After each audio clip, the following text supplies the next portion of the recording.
सो ਅਸੀਂ ਪਹੁੰਚ ਚੁੱਕੇ ਹਾਂ 14ਵੇਂ ਚੈਪਟਰ ਦੇ ਵਿੱਚ ਔਰ ਲੋਕਾਂ ਨੇ ਪ੍ਰਭੂ ਦੇ ਖਿਲਾਫ ਮਹਾਨ ਬਗਾਵਤ ਕੀਤੀ ਹੈ ਔਰ ਇਸ ਬਗਾਵਤ ਦੇ ਵਿੱਚ ਉਹਨਾਂ ਨੇ ਪ੍ਰਭੂ ਨੇ ਇਸ ਚੀਜ਼ਾਂ ਦੇ ਨਾਲ ਕਿਹਾ ਕਿ ਮਿਸਰ ਦੇ ਵਿੱਚ ਕਬਰਾਂ ਨਹੀਂ ਸੀ ਤੇ ਸਾਨੂੰ ਇੱਥੇ ਮਰਨ ਦੇ ਲਈ ਲੈ ਕੇ ਆਇਆ। ਦੂਸਰਾ, ਸਾਡੀਆਂ ਪਤਨੀਆਂ ਸਾਡੇ ਬੱਚੇ ਇੱਥੇ ਗੁਲਾਮ ਹੋ ਜਾਣ। ਤੀਸਰਾ, ਉਹ ਲੋਕ ਆਪਣੀ ਤਲਵਾਰ ਦੇ ਨਾਲ ਸਾਨੂੰ ਮਾਰ ਦੇਣਗੇ। ਔਰ ਚੌਥਾ, ਉਹਨਾਂ ਨੇ ਗਾਂ ਕਿਹਾ ਕਿ ਸਾਨੂੰ ਇੱਕ ਨਵੇਂ ਲੀਡਰ ਦੀ ਜ਼ਰੂਰਤ ਹੈ ਜਿਹੜਾ ਸਾਨੂੰ ਸਭ ਨੂੰ ਵਾਪਸ ਉਸੇ ਗੁਲਾਮੀ ਦੇ ਵਿੱਚ ਲੈ ਕੇ ਜਾਏ। ਸੋ ਅਸੀਂ ਇਹ ਦੇਖਦੇ ਪਏ ਸੀ ਕਿ ਕੌਣ ਲੋਕ ਆਏ ਜਿਹੜੇ ਏਦਾਂ ਕਰਦੇ ਆ ਔਰ ਜਿਹੜੇ ਉਸ ਤੋਂ ਬਾਅਦ ਜਿਹੜੇ ਯਾਕੂਬ ਦਾ ਜਿਹੜਾ ਬਾਕੀ ਦਾ ਕੁੱਲ ਆ, ਇਜ਼ਰਾਈਲ ਦਾ ਜਿਹੜਾ ਬਾਕੀ ਦਾ ਕੁੱਲ ਆ, ਉਹ ਝੱਟ ਉਹਨਾਂ ਦੇ ਪਿੱਛੇ ਲੱਗ ਜਾਂਦਾ। ਔਰ ਅਸੀਂ ਉੱਥੇ ਦੇਖਿਆ ਸੀ ਤੇ ਪਿੱਛੇ ਦੇਖਿਆ ਸੀ ਕਿ ਬਹੁਤ ਸਾਰੇ ਐਸੇ ਉਹਨਾਂ ਦੇ ਨਾਲ ਬੱਚੇ ਔਰ ਕਈ ਬੁੱਢੇ ਤੇ ਕਈ ਜਵਾਨ, ਕਿਉਂਕਿ ਉੱਥੇ ਕਾਫੀ ਸਾਲ ਰਹੇ ਆ, 400 ਸਾਲ ਰਹੇ ਆ, ਉਹਨਾਂ ਦੇ ਨਾਲ ਆਏ ਸੀ ਜਿਨ੍ਹਾਂ ਦੇ ਬਾਪ ਮਿਸਰੀ ਸੀ ਔਰ ਜਿਨ੍ਹਾਂ ਦੀਆਂ ਮਾਵਾਂ ਇਜ਼ਰਾਈਲੀ ਸੀ। ਔਰ ਉਹ ਮਿਸਰ ਦੇ ਸੁੱਖਾਂ ਦੇ ਵਿੱਚੋਂ ਆਏ ਸੀ। ਉਹਨਾਂ ਨੂੰ ਉੱਥੇ ਸੁੱਖ ਸੀਗੇ ਸਾਰੇ। ਉਹ ਵਾਪਸ ਇਸ ਕਰਕੇ ਜਾਣਾ ਚਾਹੁੰਦੇ ਸੀ ਕਿ ਉਹਨਾਂ ਦੀ ਜ਼ਿੰਦਗੀ ਉੱਥੇ ਸੁਖੀ ਸੀ। ਉਹਨਾਂ ਨੂੰ ਆਉਣਾ ਇਸ ਕਰਕੇ ਪਿਆ ਕਿ ਮਿਸਰੀਆਂ ਨੇ ਧੱਕੇ ਮਾਰ ਕੇ ਸਾਰਿਆਂ ਨੂੰ ਕੱਢ ਦਿੱਤਾ ਔਰ ਉਹਨਾਂ ਨੇ ਹੋਰ ਕੌਮਾਂ ਦੇ ਗੁਲਾਮ ਵੀ ਇਹਨਾਂ ਦੇ ਨਾਲ ਕੱਢ ਦਿੱਤੇ ਕਿ ਤੁਸੀਂ ਚਲੇ ਜਾਓ। ਜੇ ਉਹ ਆਪਣੇ ਜਾਨਵਰਾਂ ਵੱਲ ਦੇਖਦੇ ਸੀ ਤਾਂ ਉਹਨਾਂ ਦੇ ਜੇਠੇ ਮਰਿਓ ਸੀ। ਜੇ ਉਹ ਆਪਣੇ ਘਰ ਵੱਲ ਦੇਖਦੇ ਸੀ, ਘਰਾਂ 'ਚ ਜੇਠੇ ਮਰਿਓ ਸੀ।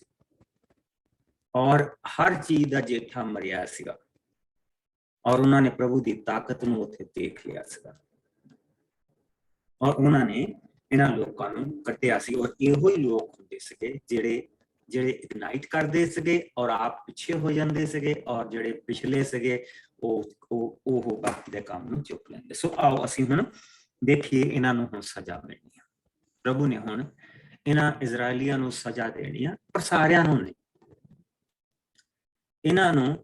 ਉਹਨਾਂ ਨੂੰ ਸਜ਼ਾ ਮਿਲਣੀ ਆ ਜਿਨ੍ਹਾਂ ਦੀ ਗਿਣਤੀ ਗਿਣੀ ਜਾਂਦੀ ਹੈ। 20 ਸਾਲ ਤੋਂ ਛੋਟੇ ਦੀ ਗਿਣਤੀ ਨਹੀਂ ਗਿਣੀ ਜਾਂਦੀ। ਜਿਸ ਦੀ ਉਮਰ 20 ਸਾਲ ਆ ਔਰ ਉਸ ਤੋਂ ਜਿਹੜਾ ਛੋਟਾ ਆ ਉਹ ਹਾਲੇ ਤੱਕ ਨਾਬਾਲਗ ਆ। 21 ਸਾਲ ਦੀ ਉਮਰ ਦੇ ਵਿੱਚ ਬੱਚੇ ਨੂੰ ਬਾਲਗ ਗਿਣਿਆ ਜਾਂਦਾ ਸੀ। ਅਸੀਂ ਕੱਲ ਦੇਖਿਆ ਸੀ 13 ਸਾਲ ਦੀ ਉਮਰ ਤੋਂ ਲੈ ਕੇ 20 ਸਾਲ ਦੀ ਉਮਰ ਤੱਕ ਜਿਹੜਾ ਬੱਚਾ ਹੁੰਦਾ ਸੀ ਉਸ ਨੂੰ ਯੰਗ ਮੈਨ ਜਾਂ ਯੰਗ ਵੂਮਨ ਕਿਹਾ ਜਾਂਦਾ ਸੀ। ਉਸ ਤੋਂ ਪਹਿਲਾਂ ਉਸ ਨੂੰ ਬੋਏ ਜਾਂ ਗਰਲ ਕਿਹਾ ਜਾਂਦਾ ਸੀ।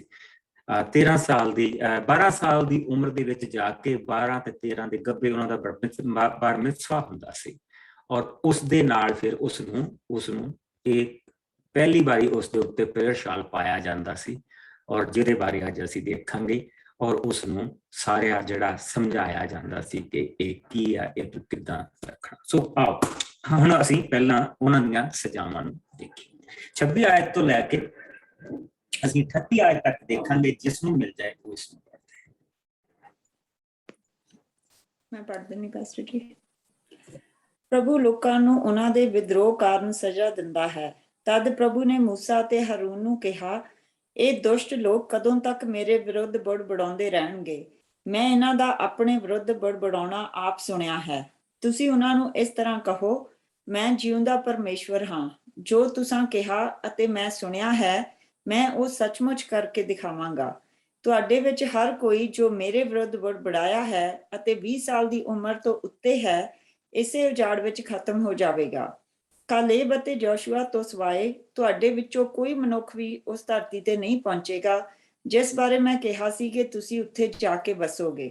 ਤੁਹਾਡੀ ਛੋਟੀ ਸੰਤਾਨ ਜਿਸ ਬਾਰੇ ਤੁਸੀਂ ਕਿਹਾ ਸੀ ਕਿ ਉਹ ਵੈਰੀਆਂ ਦੀ ਬੰਦੀ ਬਣ ਜਾਏਗੀ, ਉਹ ਉਸ ਧਰਤੀ ਤੇ ਜਾ ਕੇ ਵਸੇਗੀ। ਪਰ ਤੁਸੀਂ ਆਪ ਸਭ ਇਸ ਉਜਾੜ ਵਿੱਚ ਮਰ ਖਪ ਜਾਵੋਗੇ। ਤੁਹਾਡੀ ਸੰਤਾਨ ਪੂਰੇ 40 ਸਾਲ ਇਸ ਉਜਾੜ ਵਿੱਚ ਆਜੜੀਆਂ ਦੀ ਤਰ੍ਹਾਂ ਰਹੇਗੀ ਅਤੇ ਤੁਹਾਡੇ ਵਿਸ਼ਵਾਸਘਾਤ ਦਾ ਫਲ ਭੋਗੇਗੀ। ਇਸੇ ਸਮੇਂ ਵਿੱਚ ਤੁਹਾਡੇ ਵਿੱਚੋਂ ਹਰ ਕੋਈ ਮਰ ਜਾਵੇਗਾ। ਠੀਕ ਜਿੰਨੇ ਦਿਨ 40 ਦਿਨ ਤੁਸੀਂ ਇਸ ਧਰਤੀ ਦਾ ਭੇਦ ਲਾਉਣ ਵਿੱਚ ਲਾਏ ਸਨ, ਹੁਣ ਉਨੇ ਹੀ ਸਾਲ 40 ਸਾਲ ਤੁਸੀਂ ਆਪਣੇ ਕੀਤੇ ਪਾਪਾਂ ਦਾ ਫਲ ਭੋਗੋਗੇ ਅਤੇ ਫਿਰ ਤੁਸੀਂ ਮੈਨੂੰ ਗੁੱਸੇ ਕਰਨ ਦਾ ਅਰਥ ਜਾਣੋਗੇ। ਇਹ ਸ਼ਬਦ ਮੈਂ ਆਪ ਪ੍ਰਭੂ ਨੇ ਬੋਲੇ ਹਨ ਅਤੇ ਮੈਂ ਇਹ ਸਭ ਕੁਝ ਇਹਨਾਂ ਦੁਸ਼ਟ ਲੋਕਾਂ ਦੇ ਨਾਲ ਕਰਾਂਗਾ ਅਤੇ ਇਹ ਸਭ ਇਸ ਉਜਾੜ ਵਿੱਚ ਨਾਸ਼ ਹੋ ਜਾਣਗੇ। ਜਿਨ੍ਹਾਂ 12 ਆਦਮੀਆਂ ਨੂੰ ਮੂਸਾ ਨੇ ਕਨਾਨ ਦੇਸ਼ ਦੀ ਧਰਤੀ ਦਾ ਭੇਦ ਲੈਣ ਲਈ ਘੱਲਿਆ ਸੀ ਅਤੇ ਜਿਨ੍ਹਾਂ ਦੇ ਵਾਪਸ ਆਉਣ ਤੇ ਝੂਠੇ ਬਿਆਨ ਦੇ ਕਾਰਨ ਲੋਕ ਬੜਬੜਾਉਣ ਲੱਗੇ ਸਨ, ਉਹਨਾਂ ਸਭ ਨੂੰ ਪ੍ਰਭੂ ਨੇ ਇੱਕ ਰੋਗ ਲਾ ਕੇ ਮਾਰ ਦਿੱਤਾ ਸੀ, ਕਿਉਂਕਿ ਉਹਨਾਂ ਕਨਾਨ ਦੀ ਧਰਤੀ ਬਾਰੇ ਝੂਠਾ ਬਿਆਨ ਦਿੱਤਾ ਸੀ, ਪਰ ਉਹਨਾਂ ਵਿੱਚੋਂ ਯਹੋਸ਼ੂਆ ਅਤੇ ਕਾਲੇਬ ਬਚ ਗਏ ਸਨ। ਜਿਸ ਵੇਲੇ ਸਾਡੇ ਭੈਣ ਯਰੂਸ਼ਲਮ ਜਾਂਦੇ ਆ, ਦੇਖਣ ਜਾਂਦੇ ਆ, ਇਜ਼ਰਾਈਲ ਨੂੰ ਦੇਖਣ ਜਾਂਦੇ ਆ, ਜਦੋਂ ਕਿਹਾ ਸੀ ਕਿ ਬਹੁਤੀ ਜ਼ਿਆਦਾ ਵਾਰੀ ਉਹ ਮੋਸਟਲੀ ਕਿਸੇ ਕ੍ਰਿਸਚੀਅਨ ਆਰਗੇਨਾਈਜੇਸ਼ਨ ਦੇ ਨਾਲ ਜਾਂਦੇ ਆ, ਔਰ ਕ੍ਰਿਸਚੀਅਨ ਆਰਗੇਨਾਈਜੇਸ਼ਨ ਉਹਨਾਂ ਨੂੰ ਉਹੀ ਚੀਜ਼ਾਂ ਦਿਖਾਉਂਦੀ ਆ ਜਿਹੜੀਆਂ ਮਸੀਹ ਦੇ ਨਾਲ ਜਿਹੜੀਆਂ ਕਨੈਕਟ ਕਰਦੀਆਂ, ਸਾਰੀਆਂ ਚੀਜ਼ਾਂ ਨਹੀਂ ਦਿਖਾਉਂਦੀਆਂ। ਅਸੀਂ ਯਰੂਸ਼ਲਮ ਦੀ ਜਿਹੜੀ ਇਜ਼ਰਾਈਲ ਦੀ ਮੂਵੀ ਦੇਖੀ ਸੀ, ਜਿਹੜੇ ਇਜ਼ਰਾਈਲ ਦੇ ਅਸੀਂ ਸ਼ਹਿਰ ਦੇਖੇ ਸੀਗੇ, ਸਾਰੀਆਂ ਚੀਜ਼ਾਂ ਦੇਖੀਆਂ ਸੀ।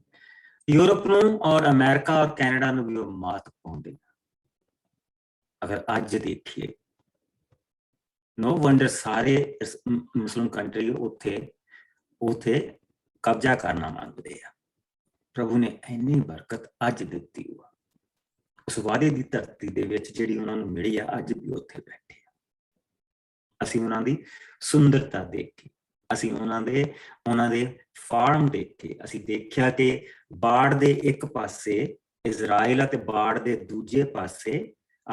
ਦੂਸਰੇ ਪਾਸੇ ਜਿਹੜਾ ਆ ਉਹ ਗਾਜ਼ਾ ਸਟ੍ਰਿਪ ਆ। ਫਿਲਿਸਤੀਨ ਜਿਨ੍ਹਾਂ ਨੂੰ ਉਹ ਜਿਹੜੇ ਆਪਣੇ ਆਪ ਨੂੰ ਪੈਲਸਟੀਨ ਕਹਿੰਦੇ ਹੈਗੇ ਆ, but they are fake Palestinians, they are not real, ਕਿਉਂਕਿ ਪੈਲਸਤੀਨੀਅਨ ਤੋਂ ਉੱਥੋਂ ਬਹੁਤ ਦੇਰ ਦੇ ਚਲੇ ਗਏ। ਉਹ ਇਹ ਜਿਹੜੇ ਕਹਿੰਦੇ ਆ ਇਹ ਫੇਕ ਆ। ਇਹ ਮੈਂ ਤੁਹਾਨੂੰ ਕਿਸੇ ਹੋਰ ਦਿਨ ਇਹ ਸਾਰਾ ਰੈਕਡ ਦੱਸੂਗਾ ਕਿ ਇਹ ਕਿੰਨੀ ਵੱਡੀ ਕਨਸਪੀਰੇਸੀ ਆ ਕਿ ਪ੍ਰਭੂ ਦੇ ਲੋਕਾਂ ਦੇ ਖਿਲਾਫ ਜਿਹੜੇ ਉੱਥੇ ਵਸਦੇ ਹੋਏ। ਸੋ ਅਸੀਂ ਜਿਹੜੇ ਜਾਣਦੇ ਆ ਮਸੀਹੀ ਟ੍ਰਿਪ ਅਸੀਂ ਜਾਣਦੇ ਆ, ਅਸੀਂ ਜਿਹੜੇ ਮੋਸਟਲੀ ਪਾਸਵਾਨ ਸਾਡੇ ਆਰਗੇਨਾਈਜ਼ਰ ਕਰਦੇ ਆ, ਉਹਦੇ ਵਿੱਚ ਸਾਰੀਆਂ ਚੀਜ਼ਾਂ ਨਹੀਂ ਅਸੀਂ ਦੇਖ ਸਕਦੇ। ਪਰ ਇਹਨਾਂ ਲੋਕਾਂ ਨੇ 40 ਦਿਨ ਉਹ ਸਾਰੀ ਧਰਤੀ ਦੇਖੀ, ਉਸ ਧਰਤੀ ਦੀ ਇਹਨਾਂ ਨੇ ਸ਼ਾਨ ਦੇਖੀ, ਉਸ ਧਰਤੀ ਦੀ ਇਹਨਾਂ ਨੇ ਬਰਕਤ ਦੇਖੀ। ਕਹਿਣ ਵਾਲਾ ਕਹੇਗਾ ਜੀ ਉਹਨਾਂ ਦਿਨਾਂ ਦੇ ਵਿੱਚ ਤਾਂ ਏਦਾਂ ਦੀਆਂ ਸੜਕਾਂ ਨਹੀਂ ਸੀ, ਉਹਨਾਂ ਦੇ ਦਿਨਾਂ ਦੇ ਵਿੱਚ ਤਾਂ ਏਦਾਂ ਦੀਆਂ ਚੀਜ਼ਾਂ ਨਹੀਂ ਸੀ, ਪਰ ਜਿੱਥੋਂ ਇਹ ਆਏ, ਜਿੱਥੇ ਇਹ ਜਿਹੜੇ ਉਜਾੜ 'ਚ ਬੈਠੇ ਹੋ ਆ, ਉਹਦੇ ਕੰਪੇਅਰ ਟੂ ਉੱਥੇ ਕੀ ਕੁਛ ਸੀ। ਉਸ ਸਮੇਂ ਦੇ ਅਨੁਸਾਰ ਔਰ ਇਹਨਾਂ ਲੋਕਾਂ ਦੇ ਅਨੁਸਾਰ ਉੱਥੇ ਬਹੁਤ ਕੁਛ ਸੀ ਜੋ ਇਹ ਦੇਖ ਕੇ ਆਏ, ਔਰ ਇਹਨਾਂ ਨੇ ਆ ਕੇ ਸਵਾਏ ਬੜਬੜਾਉਣ ਤੋਂ ਕੁਛ ਨਹੀਂ ਕੀਤਾ। ਸੋ ਇਹਨਾਂ ਨੇ ਜੋ ਵੀ ਇਹਨਾਂ ਨੇ ਕਿਹਾ ਪ੍ਰਭੂ ਦੇ ਖਿਲਾਫ, ਉਹ ਸਾਰੀਆਂ ਸਜ਼ਾਵਾਂ ਇਹਨਾਂ ਨੇ ਆਪਣੇ ਉੱਤੇ ਲਾਈਆਂ। ਸੋ ਇਹਨਾਂ ਨੇ ਕਿਹਾ ਕਿ ਸਾਡੇ ਲਈ ਕਬਰਾਂ ਉੱਥੇ ਹੈ ਨਹੀਂ ਸੀ। ਪ੍ਰਭੂ ਨੇ ਕਿਹਾ ਤੁਹਾਡੀਆਂ ਹੁਣ ਕਬਰਾਂ ਇੱਥੇ ਬਣਨਗੀਆਂ। ਇਹਨਾਂ ਨੇ ਕਿਹਾ ਉੱਥੇ ਸਾਡੇ ਬੱਚੇ ਜਾ ਕੇ ਗੁਲਾਮ ਹੋ ਜਾਣੇ। ਅਗਰ ਅਸੀਂ ਧਿਆਨ ਦੇ ਨਾਲ ਦੇਖੀਏ, ਅਗਰ ਅਸੀਂ ਵਾਪਸ ਆਈਏ, ਇੱਥੇ ਅਸੀਂ ਇਹਨਾਂ ਦੇ 5 ਪਾਪ ਦੇਖੇ ਸੀਗੇ 14ਵੇਂ ਪਾਪ ਦੇ ਸ਼ੁਰੂ ਦੇ ਵਿੱਚ, ਤੇ ਉਹ ਪ੍ਰਭੂ ਦੇ ਵਿਰੁੱਧ ਦੂਸਰੀ ਆਇਤ ਮੈਂ ਪੜੂੰਗਾ।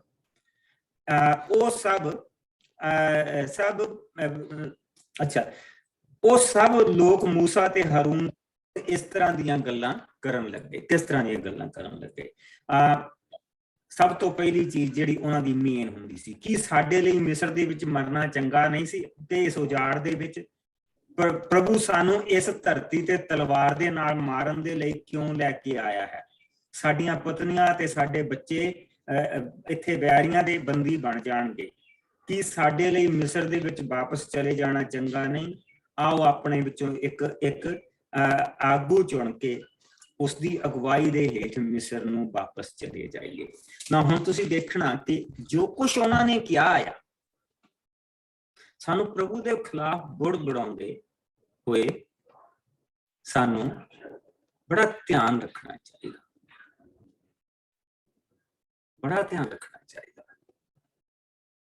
ਔਰ ਇਸੇ ਕਰਕੇ ਮੈਂ ਜਿਹੜਾ ਤੁਹਾਨੂੰ ਸ਼ੁਰੂ ਦੇ ਵਿੱਚ ਕਿਹਾ ਸੀ ਕਿ ਅਗਰ ਸਾਡੀ ਹੋਪ ਜਿਹੜੀ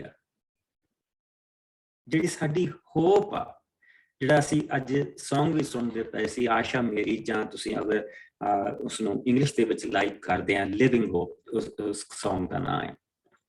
ਤੇ ਉਹ ਸਾਰੇ ਦਾ ਸਾਰਾ ਜਿਹੜਾ ਸੌਂਗ ਆ ਉਹ ਪ੍ਰਭੂ ਯਿਸੂ ਮਸੀਹ ਦਾ ਆਉਣਾ, ਪ੍ਰਭੂ ਯਿਸੂ ਮਸੀਹ ਦਾ ਸਲੀਬ ਤੇ ਮਰਨਾ, ਔਰ ਪ੍ਰਭੂ ਯਿਸੂ ਮਸੀਹ ਦਾ ਤੀਸਰੇ ਦਿਨ ਮੁਰਦਿਆਂ ਚੋਂ ਜੀ ਉੱਠਣਾ। ਇਹ 'ਚ ਮੇਰੀ ਉਮੀਦ ਛੁਪੀ, ਇਹਦੇ 'ਚ ਮੇਰੀ ਉਮੀਦ ਛੁਪੀ। ਸੋ ਇਹਨਾਂ ਨੇ ਕੀ ਕੀਤਾ? ਇਹਨਾਂ ਨੇ ਕਿਹਾ ਕਿ ਤੂੰ ਸਾਨੂੰ ਇੱਥੇ ਮਰਨ ਦੇ ਲਈ ਲੈ ਕੇ ਆਇਆ, ਕਿ ਸਾਡੇ ਲਈ ਚੰਗਾ ਨਹੀਂ ਸੀ? ਤੂੰ ਸਾਡੇ ਬੱਚਿਆਂ ਨੂੰ ਇੱਥੇ ਬੰਦੀ, ਔਰਤਾਂ ਤੇ ਬੱਚਿਆਂ ਨੂੰ ਤੂੰ ਇੱਥੇ ਬੰਦੀ ਬਣਾਉਣ ਦੇ ਲਈ ਲੈ ਕੇ ਆਇਆ। ਪ੍ਰਭੂ ਨੇ ਕਿਹਾ ਠੀਕ ਆ, ਹੁਣ ਜੋ ਤੁਸੀਂ ਸਜ਼ਾ ਆਪਣੇ ਆਪ ਤੇ ਲਾਈ ਆ, ਤੁਹਾਨੂੰ ਹੁਣ ਉਹੀ ਸਜ਼ਾ ਮਿਲੇਗੀ। ਜੋ ਸਜ਼ਾ ਤੁਸੀਂ ਆਪਣੇ ਆਪ ਤੇ ਆਪ ਲਾਈ ਆ, ਤੁਹਾਨੂੰ ਉਹੀ ਸਜ਼ਾ ਹੁਣ ਮਿਲੇਗੀ। ਸੋ ਪ੍ਰਭੂ ਨੇ ਕਿਹਾ 40 ਦਿਨ ਤੁਸੀਂ ਭੇਤ ਲਾਏ, 40 ਦਿਨ ਤੁਸੀਂ ਉਸ ਧਰਤੀ ਦੀ ਜਿਹੜੀ ਮਹਿਮਾ ਆ ਦੇਖ ਕੇ ਆਏ,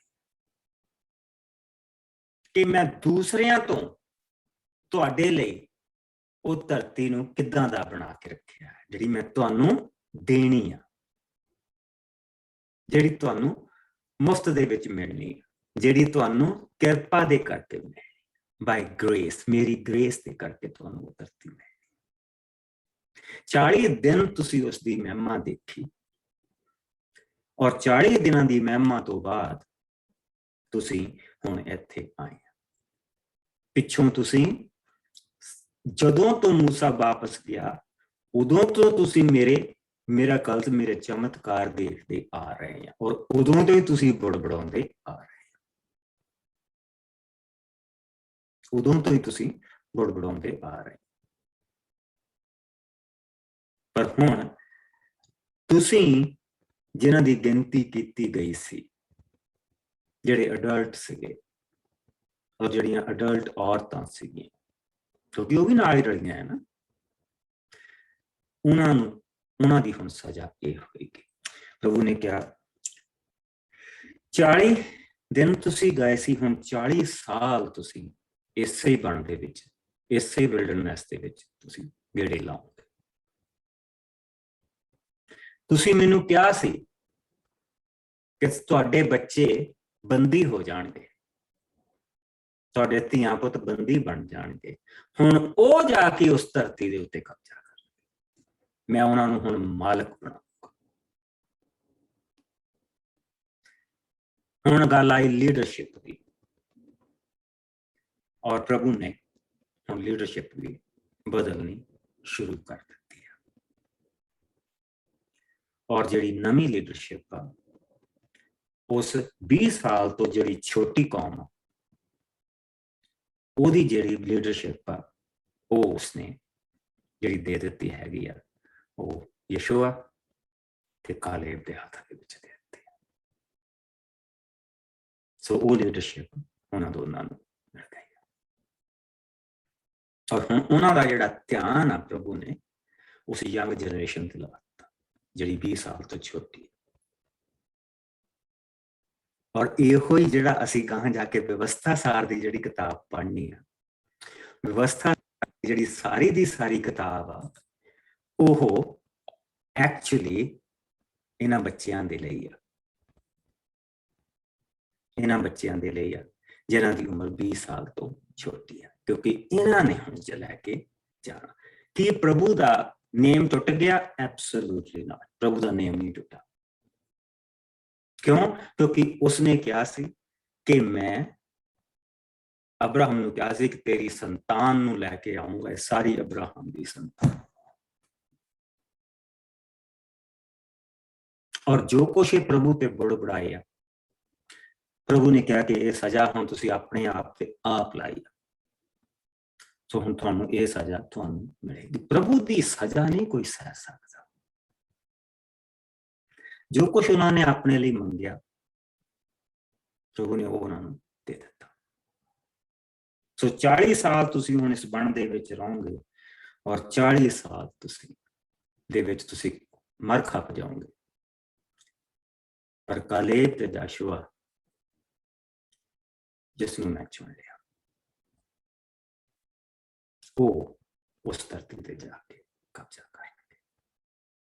क्योंकि उन्होंने 40 दिन उत्थे गए, 40 दिन तक वो धरती देखी, 40 दिन तक उन्होंने मेरे नाम धन किया और 40 दिनों बाद आके उन्होंने कहा कि हाँ असीं कब्जा कर सकते हैं, असीं कब्जा कर सकते हैं। साडे नाल साडा प्रभु, साडे नाल साडा जिउंदा प्रभु है।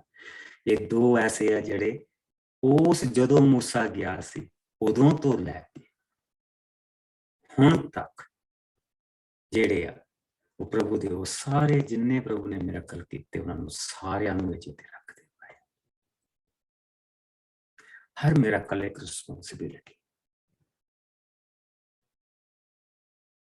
हर मिरेकल एक रिस्पोंसिबिलिटी हुंदी कि जिसले मिरेकल हो नहीं रहा उस वेले असीं की करदे पए आ। हुण इन्हां दे विच जिहड़े थोड़े जिहे आ, बाकी जिहड़े 10 जाने सी प्रभु ने सब तो पहला सजा उन्होंने दी और वो 10 ते 10 मर गए। पर ये जिहड़े लोग आ हुण थोड़े जिहे गर्मी दे विच आए।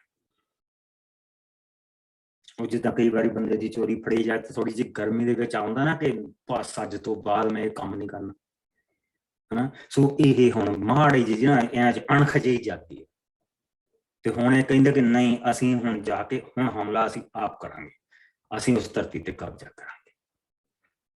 ਸੋ ਆਓ 39 ਤੋਂ ਲੈ ਕੇ 45 ਤੱਕ ਦੇਖੀਏ। ਜਿਸ ਮੈਂ ਪੜ੍ਹਦੀ ਨਹੀਂ ਪਾਸਟਰ ਜੀ। ਕਨਾਨ ਦੀ ਧਰਤੀ ਤੇ ਪਹਿਲਾ ਹੱਲਾ।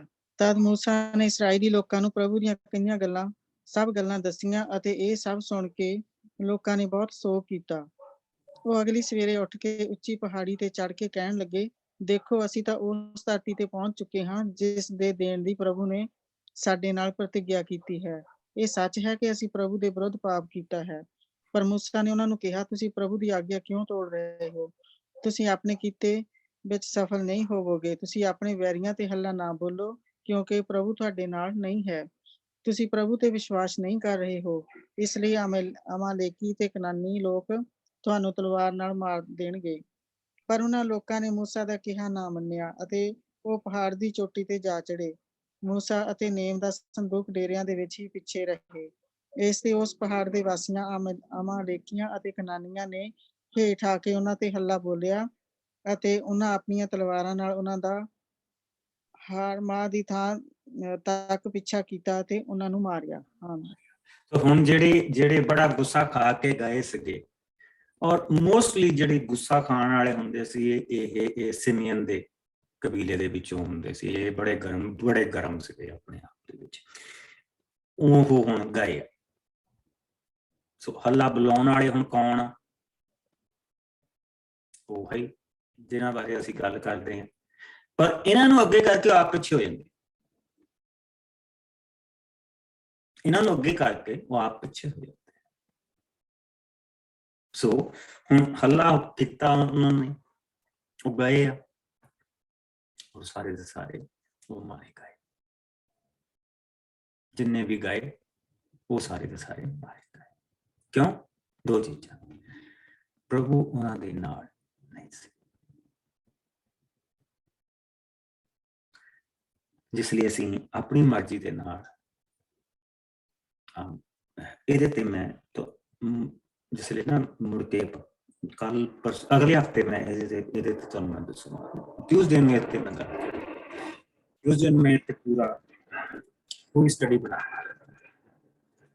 क्योंकि it's a very important going with the God and going without God कोई चीज प्रभु दी हजूरी दे विच रहंदियां होइयां कहनी और कोई चीज प्रभु दी हजूरी दे विच ना रहंदियां होइयां कहनी when do you know okay it is from God and it is not from God so ਇਹ ਸਟੱਡੀ ਅਸੀਂ ਦੇਖਾਂਗੇ so I'm gonna skip that so ਹੁਣ ਅਸੀਂ 15ਵੇਂ ਭਾਗ ਦੇ ਵਿੱਚ ਪਹੁੰਚ ਚੁੱਕੇ ਹਾਂ ਔਰ 15ਵੇਂ ਭਾਗ ਦੇ ਵਿੱਚ ਪ੍ਰਭੂ ਨੇ ਹੁਣ ਦੁਆਰਾ ਉਹਨਾਂ ਦੇ ਨਾਲ ਜਿਹੜੀਆਂ ਬਲੀਆਂ ਆ ਉਹ ਉਹਨਾਂ ਦੇ ਬਾਰੇ ਉਸਨੇ ਦੁਆਰਾ ਉਹਨਾਂ ਨੂੰ ਦੱਸਿਆ ਕਿ ਤੁਸੀਂ ਜਿਹੜੀਆਂ ਬਲੀਆਂ ਆ ਇਹਨਾਂ ਨੂੰ ਕਿਸ ਤਰ੍ਹਾਂ ਦੇਣਾ ਕਿੱਦਾਂ ਦੇਣਾ ਔਰ ਇਹ ਸਾਰਿਆਂ ਦਾ ਸਾਰਾ ਜਿਹੜਾ ਰਿਲੇਟਡ ਆ ਇਹ ਹੈਗਾ ਜਿਸ ਲਈ ਤੁਸੀਂ ਇਜ਼ਰਾਈਲ ਦੀ ਧਰਤੀ ਤੇ ਪਹੁੰਚ ਜਾਵੋ ਸੋ ਹੁਣ ਅਗਰ ਅਸੀਂ ਇਹ ਦੇਖੀਏ ਇਹਦੇ ਵੱਲ ਦੇਖੀਏ ਤੇ ਪ੍ਰਭੂ ਨੇ ਹੁਣ ਅਸੀਂ 1461 ਤੋਂ ਜਿਹੜਾ ਸਾਡਾ ਸਮਾਂ ਆ ਉਹ 1461 ਤੋਂ 1421 ਦੇ ਵੱਲ ਨੂੰ ਤੁਰਨ ਲੱਗ ਪਿਆ ਕਿਉਂਕਿ ਪਿੱਛੋਂ ਜਿਹੜੇ ਸਾਲ ਉਹ ਘਟਦੇ ਹੁੰਦੇ ਹਮੇਸ਼ਾ ਰਾਈਟ ਸੋ ਪ੍ਰਭੂ ਯਿਸੂ ਮਸੀਹ ਦੇ ਆਉਣ ਤੋਂ 1461 ਸਾਲ ਔਰ ਫਿਰ ਪ੍ਰਭੂ ਯਿਸੂ ਮਸੀਹ ਦੇ ਆਉਣ ਤੋਂ 1421ਵਾਂ ਸਾਲ ਜਿਸ ਵੇਲੇ ਉਹਨਾਂ ਨੇ ਕਬਜ਼ਾ ਕੀਤਾ ਜਿਸ ਲਈ ਪ੍ਰਭੂ ਨੇ ਉਹਨਾਂ ਨੂੰ ਜਿੱਤਾਂ ਦੇਣੀਆਂ ਸ਼ੁਰੂ ਕੀਤੀਆਂ ਹੁਣ ਅਸੀਂ ਉਸ 40 ਸਾਲ ਦੇ ਸਮੇਂ ਦੇ ਵਿੱਚ ਗੁਜ਼ਰਦੇ ਪਏ ਔਰ ਇਸ ਸਾਰੇ ਸਮੇਂ ਦੇ ਵਿੱਚ ਉਹਨਾਂ ਨੇ ਵੱਖ-ਵੱਖ ਜਗ੍ਹਾਵਾਂ ਦੇ ਉੱਤੇ ਉਹਨਾਂ ਨੇ ਫਿਰਨਾ ਵੱਖ-ਵੱਖ ਜਗ੍ਹਾਵਾਂ ਤੇ ਉਹਨਾਂ ਨੇ ਜਾਣਾ ਉਹੀ ਪੁੱਠੇ ਕੰਮ ਕਰਨੇ ਆ ਜਿਹੜੇ ਉਹ ਕਰਦੇ ਆ ਸੋ ਅਸੀਂ ਉਹਨਾਂ ਬਾਰੇ ਪੜਾਂਗੇ ਸੋ ਆਓ ਅਸੀਂ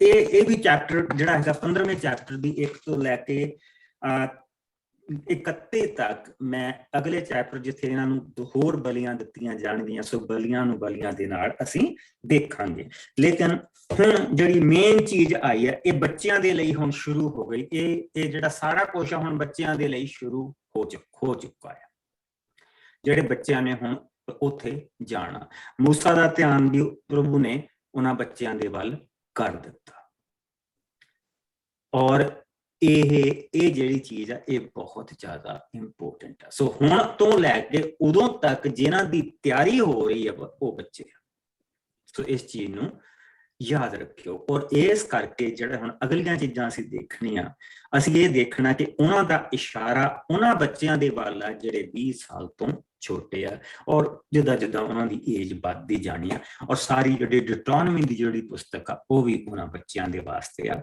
ਔਰ ਜਿਨ੍ਹਾਂ ਨੂੰ ਧਰਤੀ ਤੇ ਜਾਣਾ ਹੈ ਠੀਕ ਸੋ ਹੁਣ ਪ੍ਰਭੂ ਨੇ ਸਬਤ ਦੇ ਬਾਰੇ ਸਭ ਤੋਂ ਪਹਿਲਾਂ ਜਿਹੜਾ ਤਿਉਹਾਰ ਅਸੀਂ ਦੇਖਿਆ ਸੀਗਾ ਕਿ ਪ੍ਰਭੂ ਨੇ ਉਹਨਾਂ ਨੂੰ ਤਿਉਹਾਰ ਦਿੱਤੇ ਸੀਗੇ ਮੇਨ ਤਿਉਹਾਰ ਉਹਨਾਂ ਦੇ ਜਿਹੜੇ ਹੈਗੇ ਉਹ 3 ਤਿਉਹਾਰ ਉਹ ਮਨਾਉਂਦੇ ਪਸਾਹ ਦਾ ਤਿਉਹਾਰ ਡੇਰਿਆਂ ਦਾ ਤਿਉਹਾਰ ਤੇ ਸਬਤ ਸੋ ਅਸੀਂ ਮਸੀਹੀ ਹਰ ਹਫਤੇ ਤਿਉਹਾਰ ਮਨਾਉਂਦੇ ਇੱਕ ਤਿਉਹਾਰ ਐਸਾ ਜਿਹੜਾ ਅਸੀਂ ਹਰ ਹਫਤੇ ਮਨਾਉਂਦੇ ਸੋ ਸਾਡੇ 52 ਤਿਉਹਾਰ ਤਾਂ ਹੈਗੇ ਹੀ ਹੈਗੇ ਐਂਡ ਪਲੱਸ ਮੋਰ ਠੀਕ ਸੋ ਆਓ ਅਸੀਂ 32ਵੀਂ ਆਇਤ ਤੋਂ ਅਸੀਂ ਦੇਖੀਏ 32 ਤੋਂ ਲੈ ਕੇ 36 ਤੱਕ ਹੁਣ ਅਸੀਂ ਪਹਿਲਾਂ ਦੇਖਾਂਗੇ ਜਿਸ ਨੂੰ ਮੈਂ ਪੜ੍ਹਦਾ ਮਾਸਟਰ ਜੀ ਹਾਂਜੀ ਇੱਕ ਮਨੁੱਖ ਸ਼ਬਦ ਦੀ ਉਲੰਘਣਾ ਕਰਦਾ ਹੈ ਇਜ਼ਰਾਈਲੀ ਅਜੇ ਉਜਾੜ ਵਿੱਚ ਹੀ ਸਨ ਕਿ ਉਹਨਾਂ ਨੇ ਆਪਣੇ ਵਿੱਚੋਂ ਇੱਕ ਮਨੁੱਖ ਨੂੰ ਸਬਤ ਦੇ ਦਿਨ ਜੰਗਲ ਦੇ ਵਿੱਚੋਂ ਲੱਕੜਾਂ ਇਕੱਠੇ ਕਰਦੇ ਫੜਿਆ